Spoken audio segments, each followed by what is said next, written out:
Hoje não podemos desafinar e nem sair do tom aqui no Ligados na Tomada. E você sabe por quê?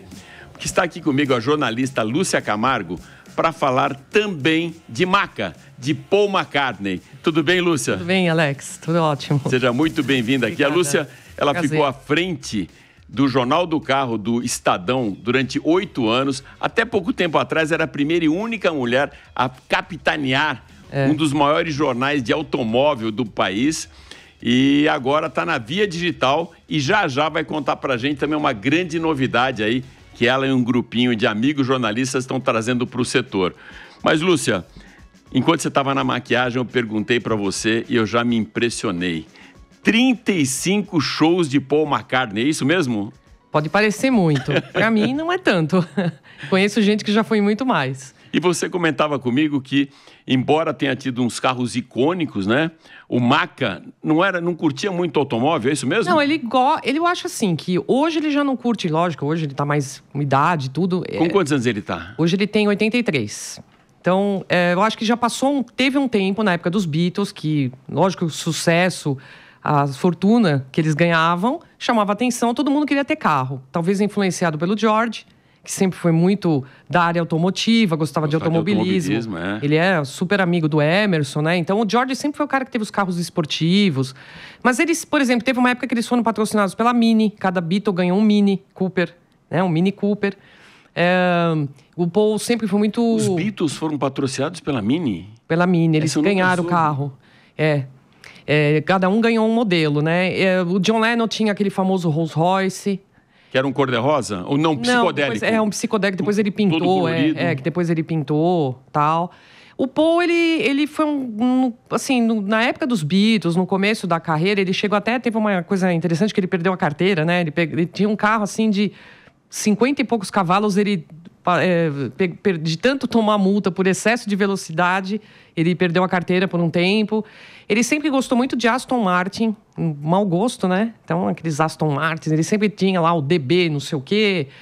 E ele trocava de carro, ele teve Lamborghini, Rolls Royce. Ele sempre gostou de carros muito bons. Ele tinha Mini também, ele era famoso por andar em Londres com o Mini Cooper também. Não era esse da época dos Beatles, outros. Depois ele comprou uma fazenda na Escócia e ele tinha uns Land Rovers, mas bem antigos, assim, parecia um Defender, o avô do Defender. Sim. Que ele ia pra fazenda, que é um lugar bem distante, assim, que é bem distante de um lugar de terra, então ele tinha que ter um 4x4. Eu cheguei a ver o filho dele dirigindo um desses carros, ele tem vários desses Land Rovers. James, né? O James, Mas assim, com o tempo, ele teve um Mercedes... que ele ficou muito tempo, nos anos 90, se eu não me engano, 80, 90, um Mercedes, que eu acho que era agora eu não me lembro se era o Classe S, mas era um Mercedão, né? E ele dirigia.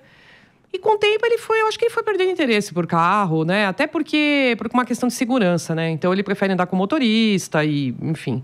fica mais tranquilo dele no banco de trás. Ele vai até, às vezes, no banco da frente com o motorista, mas ele consegue ver o que está acontecendo, né? Então, acho que por uma questão de segurança... Ele não é aquele entusiasta que nem o Eric Clapton, que nem o George Harrison por carros, né? Então... mas a gente sempre fica ligado que ele tem um Lexus tão antigo. O Paul tem fama de pão duro, né? Pão duro. É mesmo? Ele é pão duro, Ele é sovina, assim. A gente sabe que ele tem uma coisa, assim, de ser pão duro.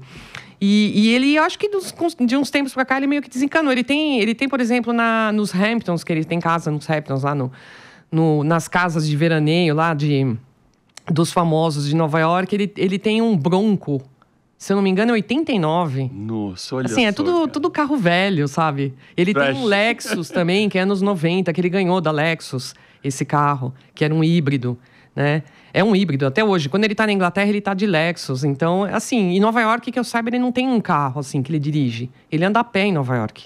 Ele sai com a cachorra dele, que é brava, e ninguém chega perto. Boa. Uma coisa que a gente comentava, eu cansei de ver aqui em shows do Brasil, várias marcas disputando com que carro que o Paul McCartney ia chegar no estádio ou no show. Como que era feito isso? Você tem ideia, não? Porque eu já vi com Audi, eu vi com Land Rover. Como que era isso? era uma escolha dele ou a trupe dele que escolhia o carro até pela conveniência? Não acho que é a escolha dele. Na verdade, as coisas meio que se misturam, assim. A gente não sabe direito o que é dele e o que é da equipe de segurança. Ele tem uma equipe de segurança ali que já está com ele, sei lá, 30, 40 anos. Alguns são os mesmos. Que conhecem bem que você, me conhecem, né? infelizmente. Que acaba não sendo muito bom. Não é muito bom eles me já conhecem, sabem eles já quem sabem, é a Lúcia. né? Mas também sabem que não tem nenhum perigo ali, Sim. né? Só... Então, assim, ele tem essa equipe de segurança e a gente sabe que, com o tempo, a segurança dele foi mudando, né? Assim, com o tempo, por quê? Por causa do perigo que uma pessoa do nível dele, uma celebridade como ele, está exposto, né? Então, eles se preocupam com isso. Então, assim, tem algumas coisas que eu sei que ele quer. Por exemplo, ele quer um SUV, que ele quer ficar num carro mais alto. Não sei por que tem que ser um carro escuro, geralmente é um carro preto. Mas ele quer que abra o vidro porque ele gosta de dar tchau para os fãs. Sabe? Ele tem isso nos Estados Unidos. Qualquer lugar que ele vai, você pode ver ele entrando. Tem uma brincadeira que a gente chama de Limo Watch. Quer dizer, é um ritual, né, de entrada de show que ele passa bem devagarinho pela entrada do estádio, que é por onde ele entra. Geralmente não é o portão principal, é um portão secundário ali, né, que é onde dá acesso à garagem. E uma vez eu estava nos Estados Unidos, eu descobri que tinha esse ritual, que é o Limo Watch. E ficam ali 30, 20 pessoas, são poucas pessoas. Geralmente, aqui no Brasil já é diferente. Porque quando ele entra ali no Allianz Parque, eles fecham várias ruas já. Ele já vem, né? Ali já são centenas de pessoas. O Brasil sempre se diferencia. Mas fora do Brasil, geralmente são 20, 30 pessoas que ficam ali. Geralmente são as mesmas pessoas. A gente já conhece os seguranças. Eles já falam, ele vai estar do lado direito, ele vai estar do lado esquerdo, pra gente saber pra onde a gente se posiciona. É legal. Que legal. Então, ele gosta geralmente do vidro que abaixa até... E eu vi a imagem dele com o corpo quase todo fora do carro, né? Então, teve essa questão... Quando uma das vezes que ele veio para o Brasil, e a Audi, se eu não me engano, estava patrocinando, né? Eu tinha alguma coisa a ver com os shows. E aí, eu lembro que na época, quem era o presidente da Audi, que era o Kakinoff, né? E o Sérgio Kakinoff, que depois ele foi até presidente da Gol. Hoje ele está na Porto Seguro. E hoje está na Porto Seguro, presidente da Porto Seguro. Ele queria um carro, o Paul queria um carro, assim, a equipe de segurança, e eles falaram, vamos fazer o seguinte, eu ofereço o meu carro, que era um Q7, eu acho, só que eu quero dirigindo. E aí eles falam, não, a gente tem que colocar um motorista que, tipo, o cara tem que ser um motorista profissional, que tenha, como é que se fala, assim... Coisa de atributo de segurança também, de evasão de local com perigo. De evasão de perigo, de sequestro, essas coisas, né? Então não pode ser uma pessoa comum. E aí ele acabou emprestando o carro pro Paul e até falam que tem um negócio lá no painel desse carro. Ele assinou, né? Ele assinou, tal. Eu não sei, me falaram que existia isso. Eu nunca vi mais esse carro. E esse carro era blindado, era o carro de uso do Kakinoff e ele blindou o carro. Então o vidro traseiro não descia. Quando ele chegou no Morumbi, eu falo que no Brasil as coisas são sempre multiplicadas, né? Tinham centenas de pessoas na entrada ali dos carros, né? E o pessoal já sabia aqui que o povo ia entrar e tal. Quando ele chegou e viu que o vidro não baixava... Ele abriu a porta. Ele abriu a porta e saiu para fora do carro, foi pendurado. Quebrando todo o protocolo de segurança. Os seguranças ficam loucos, né? E aí ele quebrando o protocolo, beleza, entrou lá e tal. E aí é isso que a gente sabe, que hoje os carros, na verdade, são alugados, né? Mas eu acho que depende. Teve uma época que ele veio para uma turnê no Brasil que a Toyota patrocinou a Lexus, né? No caso, que a Lexus... Ele até tem carro da Lexus, né? E aí ele provavelmente usou carros da Lexus nessa ocasião. Então, acho que depende muito de quando ele vem. Nessas últimas 2 vezes que ele veio, foi interessante porque ele teve um carro que a placa era Exu. Então, não tinha como errar. Um Caoa Sherry Tiggo 8. E a gente falou, o Exu chegou, né? Foi o mesmo carro, não sei se foi coincidência, tem alugado. E ele estava usando vários carros, ele usou Corolla Cross. Você vê que não tem, assim, uma marca, né? Não necessariamente é um carro híbrido, que a gente fala, não, mas ele é ecológico, Nos Estados Unidos ele está andando de carro diesel, de Cadillac, sabe? Daqueles carros beberrões, então não tem muita regra. Né? Ele gosta que o vidro desça para ele poder dar tchau. Né? E ele está mais alto, né? Mas hoje ele anda no banco traseiro lá, se divertindo. A Lúcia já esteve aqui na Jovem Pan, no Morning Show, contando algumas histórias, no Máquinas na Pan, contando uma longa história, mas nunca contou para a nossa audiência, então eu vou pedir para ela contar como foi o primeiro contato com ele tete a tete para você ter um autógrafo no seu braço, que depois eu até vou mostrar para vocês. Como que foi essa história? Não, assim, eu já, em várias ocasiões que eu tive a oportunidade de ver o show, eu era bem jovem, quando ele veio para o Brasil a primeira vez em 1990, eu já tive ali uns contatos, né?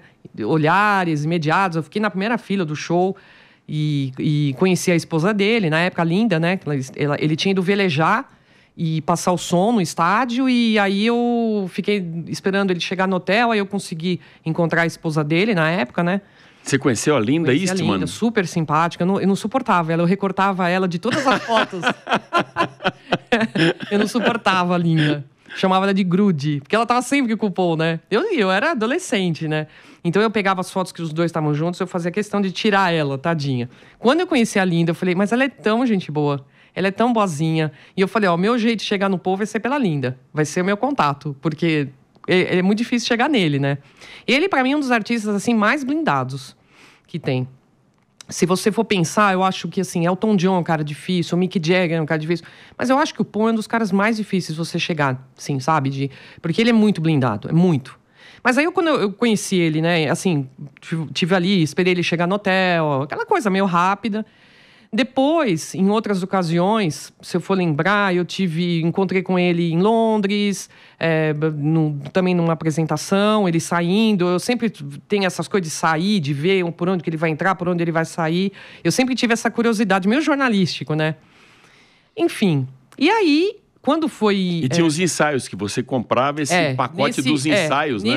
Quando passou uma época, quando ele ficou muito tempo sem vir no Brasil, ele ficou 17 anos sem vir no Brasil.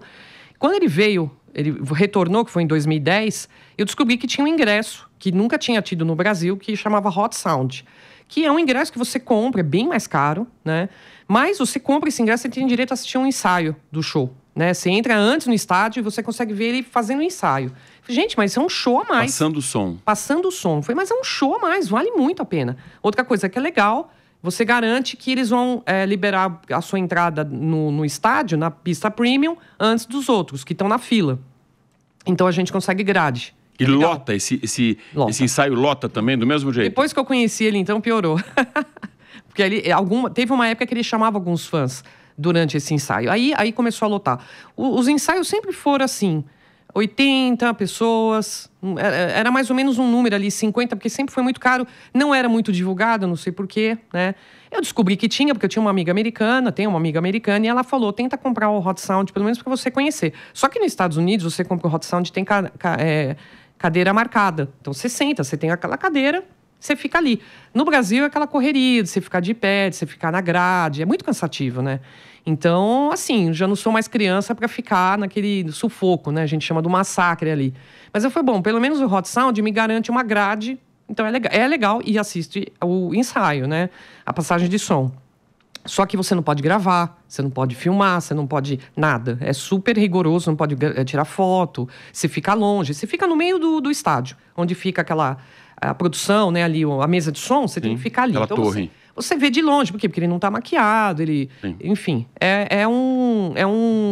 uma cortesia ali, não é cortesia, é uma cortesia bem cara, mas é uma coisa, um plus, né? Eu participei de alguns Hot Sound, quando ele veio em 2010, fiz alguns investimentos, eu vendi carro, né? Você vendeu um carro? Eu vendi um carro que eu tinha, porque era um carro meio, tipo, sei lá, 1 ano de uso, e eu falei, eu tô sem dinheiro para ficar indo nesse Hot Sound, que é caro.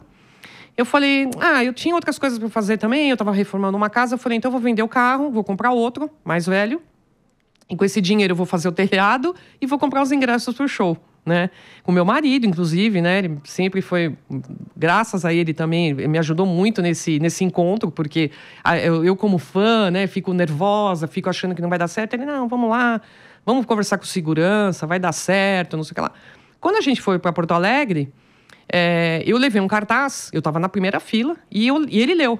Ele leu o que eu falava. O que estava no cartaz? Alguma coisa tipo, eu tive no Maracanã em 1990 e eu tô aqui de volta. Não sei o que lá. Ele leu, legal, né? Ele fica lendo um pouquinho dos cartazes do pessoal que leva cartaz. Naquela época não era muita gente que levava cartaz também. Aí, beleza. Aí eu levei vários cartazes, não levei um só, levei vários. Aí teve um que eu falei, eu queria que você me autografasse meu braço. Porque eu vi isso uma vez, uma menina nos idos dos anos 90, num show nos Estados Unidos, Ela falou alguma coisa, levou algum cartaz, ele falou, sobe no palco, e ele autografou. Eu falei, mas olha que boa ideia. Porque você tem um autógrafo, sei lá, você pode perder o papel, você pode claro. lá, molhar o papel, enfim. E eu falei, gostei disso aí.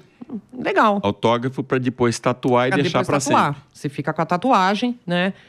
Aí eu falei, eu gostei dessa ideia. Tanto que eu fiz até contato com essa menina. A gente ficou meio amiga, né? Legal, tal, não sei o que lá. Aí, tipo, eu e uma legião de pessoas querem autógrafo do Paul pra tatuar, né? E aí, eu tava com uma caneta, eu tava com um cartaz, aí ele pegou e falou, beleza. Depois... Ele deu um ok? Ele deu um ok. Aí, beleza. Aí eu ainda olhei pro meu marido e falei, nossa, acho que vai ser hoje. Beleza. E aí, no fim do show, tinha um momento que ele chamava fãs. Ele falava, né? Chama... Aí ele, não sei, ele devia dar Ele aponta para os seguranças? Ele aponta para os seguranças, né? Aí o que aconteceu? Ele apontou para o segurança pegou a menina do meu lado. Meu Deus. E aí eu olhei pra cara dele, eu fiz assim, aí ele fez assim, ó. Uma próxima. Eu falei, eu não acreditei. Que mal, né? Não rolou ali? Não rolou. Em Porto Alegre. Ainda eu tipo assim, quando ele chamou e o segurança pegou a menina do meu lado, ainda eu falei, era eu. E aí eu falei, eu vou. O segurança falou, não, você fica... Porque era uma menina só que ele tava pegando ali. Aí eu fiquei com aquela cara de frustrada. Eu falei, agora virou uma missão. Uma missão, né? Aí ele fez shows em São Paulo, mas em São Paulo não lembro se ele chamou alguém no palco, não lembro, acho que não. Que não é também todo show, entendeu? Não acontece. Quando ele voltou pro Brasil em 2011, isso foi em 2010. Aí eu fiz um planejamento, eu falei, eu vou fazer uma camiseta do Brasil. Eu comprei uma camiseta da seleção, coloquei o 10 atrás, o número, escrevi Maca, mandei colocar, né, escrito Maca, e a camiseta da seleção, fiz cartazes, comprei o ingresso mais caro, foi aí que eu vendi o carro, né? E aí eu ficava pensando naquilo, sabe? Eu ficava visualizando, eu falei, eu vou subir no palco, eu vou conhecer o povo, vou subir no palco. É uma coisa meio de mentalização, né? Claro. Que eu acredito que essas coisas dão certo. Claro. E aí, na hora que eu tava lá no almoço, eles servem o almoço, e depois que você vai pra passagem de som, um dia antes, que foi o primeiro show que teve no Rio, foi no Engenhão, eu levei a camisa do Brasil e caiu no pé dele, assim, meu marido que jogou ainda, ele falou, põe no saquinho. Aí eu joguei, porque eu mostrei pro Paul, aí o Paul falou que era a camiseta. Aí a gente jogou, deu pra ele mostrou, olha... Ele já sabia quem você era. Já sabia. Aí até hoje sabe. Aí ele mostrou a camiseta, falou, agora eu jogo, I play for the Brazilian team, alguma coisa, ele falou assim, até depois no dia seguinte as rádios falaram muito disso. Aí eu falei, ele pegou a minha camiseta, tal, que legal. Pensei até que ele ia usar, né? Eu falei, não usou, beleza. Aí, no segundo show, né, que eu, de novo, pela passagem de som, o pessoal da produção dele, você tá aqui de novo, né? Eu falei, então. E aí meu marido, ela precisa conhecer logo esse cara, porque a gente tá ficando pobre. E ele, como assim? E a gente explicou, esse ingresso é muito caro pra nós, que é cobrado em dólar e tal. Aí ela, tá. Eu falei assim, inclusive, eu falei, eu vendi um carro pra estar aqui hoje, né? Você vendeu um carro, ainda mais americano, né? A produção era americana. Eu falei, eu vendi um carro. Ele falou assim, eu não acredito. Eu falei, então, porque o carro, amanhã eu ganho dinheiro, eu recupero. Mas o Paul, e aí? Quando é que eu vou vê-lo de novo? Eu sempre acho que é o último show. Ele tá muito velho, ele vai parar, ele vai aposentar. Eu sempre tenho medo, né? Que ele não vai, né? Ele vai parar. Aí, tudo bem. Aí, eu tava lá e aí elas falaram assim, a sua história é muito bonita. Como assim você vendeu um carro? E não sei o que. Eu falei, gente, mas assim, é pra fazer dinheiro. Eu comprei um carro mais velho, explicando. Não, ele precisa saber disso. Aí elas me deram um cartaz e falaram, escreve isso no cartaz. Aí eu fiz lá um texto, tipo... Eu vendi meu carro pra estar aqui. Eu vendi meu carro pra ter a chance de te dar um shake your hands. Né? Não era nem... Autograph. Nem pedir autógrafo. Era dar um abraço, alguma coisa assim. Mas elas contaram isso pra ele. Né? E aí ele tava lá no palco, durante a passagem de som. E aí o segurança me chamou. O segurança me chamou mais 2 meninas, né, que subiram no palco, uma argentina e uma brasileira. Uma outra Você menina. com a canetinha na mão. E eu com a canetinha na mão. E das meninas foram chorando. Eu falei, gente, não chora porque ele não gosta de gente que chora, ele não gosta de gente que faz escândalo. Vai plena, vai bonita. Aí ele tinha uma que estava fazendo aniversário, ele cantou parabéns. E aí, na hora que ele... Né, eu acho que eu fui a segunda. Primeiro ele deu parabéns pra menina que fez aniversário. Aí, a hora que ele... Sabe assim, foi engraçado que na hora que ele me viu, ele tipo... Pô, você aqui você de novo? Né? Aí ele leu o cartaz, falou... Aí eu apaguei. Eu não lembro. Eu lembro que eu liguei o gravador do celular, que eu botei o celular na cintura e deixei gravando. Eu falei, pra eu gravar o que ele conversa comigo, né? Só que não gravou. Eu falei, paciência. Mas eu meio que dei dei um branco, assim, eu não sei exatamente o que ele falou pra mim. Aí você mostrou a caneta pra ele e deu o braço. Aí eu abracei, ele leu o cartaz, falou, pô, você viu no meu carro, eu lembro de você jogou a camiseta da seleção, não sei o que lá, tal. Aí eu peguei e mostrei a caneta. Aí ele, você quer um autógrafo? Aí ele, tudo bem. Aí ele começou a autografar o braço, e aí eu falei, faz o coração, hein? Aí ele fez o Paul McCartney e fez um coraçãozinho. Muito bonitinho, né? E ele meio que curte essas palhaçadas. Ele fica fazendo zoeira no microfone. Que não sei o que lá, que é autógrafo no braço. E o meu marido tava na plateia, ele filmou tudo, né? Filmou pelo telão e tal. Enfim. E aí foi isso. Então foi um momento ali, um abraço, né? Aqueles segundos ali que foram incríveis. Um momento de glória. E eu perguntei pra Lúcia, ela esteve no Hotel Tangará, e no mesmo ambiente onde o Paul estava tomando um drink, enfim, estava com a trupe dele e tal, e muito próximo dele. Aí eu perguntei, Lúcia, mas você não foi lá falar com ele? Resposta da Lúcia, não, a gente não dá para fazer isso, não pode fazer isso. Por quê, Lúcia? Não, porque assim... Você estava tão próximo, não dava para chegar... Não, é assim, eu não sei como que são outros artistas, assim, eu já, por exemplo, o ano passado eu estava sem querer no Tangará e dei de cara com o Eric Clapton, dei de cara com ele. Entendeu? E eu sei que não dá pra chegar no Eric Clapton. Eu deixei ele lá. Pra mim, a imagem... Você respeita o cara. Tipo, eu olhei pra ele, eu falei... Eric Clapton, eu olhei assim... E ele tava olhando pro lado, assim, ele nem me viu. Eu falei, não vou chegar nele, que eu sei que ele não é chegado em fãs, entendeu? Ele não gosta do assédio. O Paul não liga pra assédio, mas assim, eu acho que eles têm os momentos de privacidade. Dentro do hotel, um momento de privacidade. É a casa dele, né? Então, eu sempre fui muito reticente, assim, a estar nesses lugares. Tipo, eu já fui até a casa dele em Londres, eu já toquei com a rainha, eu já fiz coisas. Foi quando o filho dele atendeu, o James, que foi dar o livro, né? Que foi super simpático com você, você me contou, né? Pouquíssimo simpático. A empregada que estava lá, ela atendeu, falou, eu não posso receber nada, você tem que mandar pelo correio. Depois eu soube que ele recebeu, que eu recebi uma carta do escritório dizendo que ele adorou o livro, né? Que eu mandei pra ele. Mas assim, a gente sabe que tem que manter ali uma... Você pode fazer um escândalo, você pode, sabe, fazer qualquer coisa e você vai sofrer uma consequência. E eu não quero, sabe, ficar queimada com seguranças. Tem também esse relacionamento com seguranças, que ele falou, né? Os caras te conhecem, né, Lúcia? Eu vi ele saindo de uma festa, tá? E todo mundo que tava no lugar pegou o celular pra filmar. Aí o segurança falou, por favor, gente, não filma. Porque ele saiu 2 horas da manhã de uma festa, né? Devia ter bebido. Aí eu cheguei pro pessoal e falei, pode desligar os celulares todo mundo aí, porque ele não quer que filme. Ninguém filmou. O pessoal deve ter... Sensacional. E aí o segurança depois veio agradecer pra mim. Falou, eu agradeço por você ter respeitado a privacidade. Então, assim, tem esses momentos, entendeu? Então, assim, ele tava no bar com as pessoas da equipe dele. Eu não vou chegar. O que a gente sabe? Deixa ele chegar em você. Se ele chegar em você e sorrir... E ele tem os momentos, entendeu? Por exemplo... Ou seja, o approach parte dele. O approach. Por exemplo, ele tem... Entre os rituais, além desse ritual do carro, que ele não sai do carro, não tem como chegar mais próximo, você não pode nem chegar perto do carro. Aqui teve um cara no Allianz Parque que chegou a dar mão pra ele, o segurança foi lá e tirou ele. É até perigoso. Mas, por exemplo, no hotel, a gente sabe que... Eu já fui em N hotéis que ele estava hospedado, né? Que eu sei a hora que... E aí você tem que se hospedar no hotel. Não. Ou você tá com alguém que tá hospedado. Tá. Ou você vai almoçar no hotel. Você tem... Dependendo do hotel, não deixa você entrar, né? Quanto mais reservado, mais difícil. Por exemplo, o hotel que ele ficou em Santa Catarina, é impossível de chegar... Ele fechou o hotel. Então, não tinha como ir nesse hotel. Entendeu? Mas, por exemplo, teve, por exemplo, o hotel que ele ficou na Bahia, em Salvador. A gente soube. Uma amiga minha estava hospedada lá. Me põe pra dentro? Ponho. A gente ficou na porta do elevador esperando ele. Lógico, os caras fazem até corrente de segurança, põem aquelas grades de show mesmo, sabe? Aí ele sai do elevador, ele já sai tudo... ele já sai, dando tchauzinho, dá a mão, entendeu? Enfim, em Porto Alegre, eu já vi ele saindo do hotel. Assim, ele tem aquele momento que você sabe que ele vai sorrir. E pra você isso basta? É engraçado, né? Sim. É legal. Eu vou estar onde essa hora? Eu vou estar na rua, eu vou estar almoçando, eu vou estar lá. O Paul tá aqui. É legal fazer isso. Você acha que todo mundo adora. Eu tenho 2 perguntas para te fazer antes que o Derek corte meu microfone, né? O nosso diretor. Mas a do ursinho, essa para mim é impagável. A do ursinho. Essa foi em Porto Alegre. Então eu vou começar pelo do ursinho e depois eu vou com a outra. O ursinho, o Paul, sempre desde criança, ele gostava daquele Rupert Bear. É um ursinho, passou desenho aqui na televisão, algumas pessoas podem até se lembrar.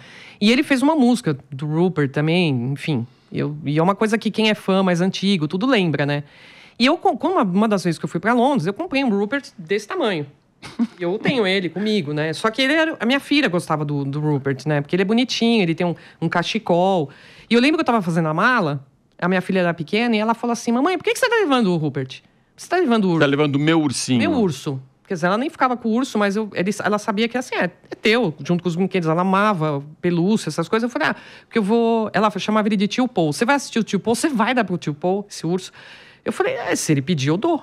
Eu vou pedir, eu vou levar pra chamar atenção. Não, mas não dá esse urso não que eu quero, não sei o que lá. E eu fiquei com isso na cabeça. Tudo bem, pus ele na mala. E eu falei, ele vai passar num corredor também. Tinha, sei lá, mais de 100 pessoas nesse corredor. Era um corredor polonês ali. Pra chamar atenção tem que ser ursinho. Falei, gente, eu tenho que chamar atenção. O que eu vou fazer? Vou levar uma camiseta dos Beatles? Não, é o Rupert. Mas ele veio que nem uma isca. Eu tava com o urso, segurando. E aí ele veio na minha direção. Você já tinha o autógrafo? Já tinha o autógrafo. Então eu já sabia quem você era.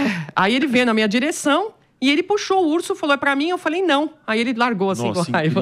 Incrível. Falei, não, esse urso é da minha filha, da Laura. Tem que ter sangue frio. E a outra, quando a gente conversou a primeira vez sobre Beatles, sobre Paul McCartney, você falou, Alex, eu não sou fã de Beatles, eu sou fã de Paul McCartney.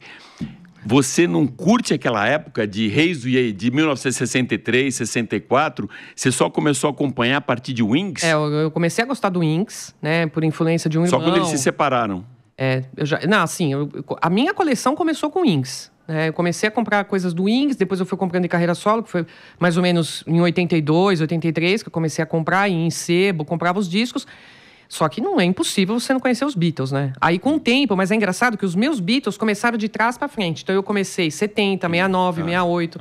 E assim, a minha curtição vai até o Revolver. Antes, assim, o Help, eu gosto. Mas eu gosto da fase 2 dos Beatles, né? Depois do Revolver.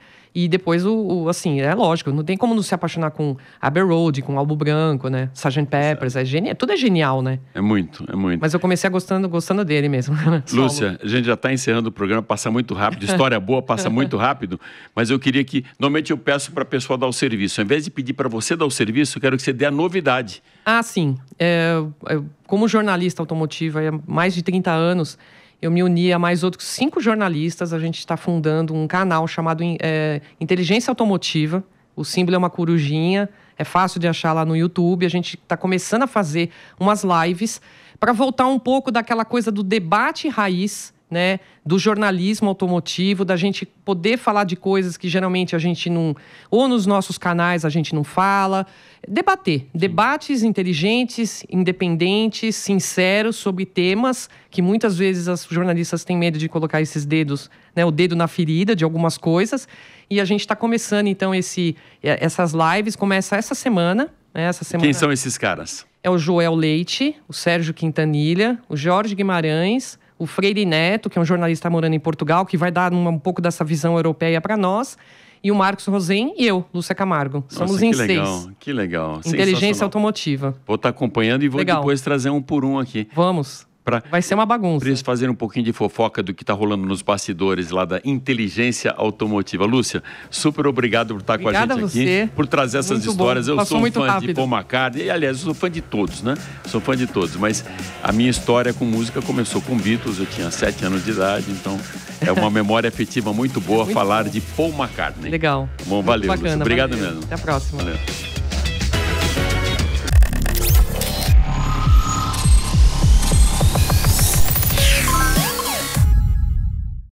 A opinião dos nossos comentaristas não reflete necessariamente a opinião do Grupo Jovem Pan de Comunicação.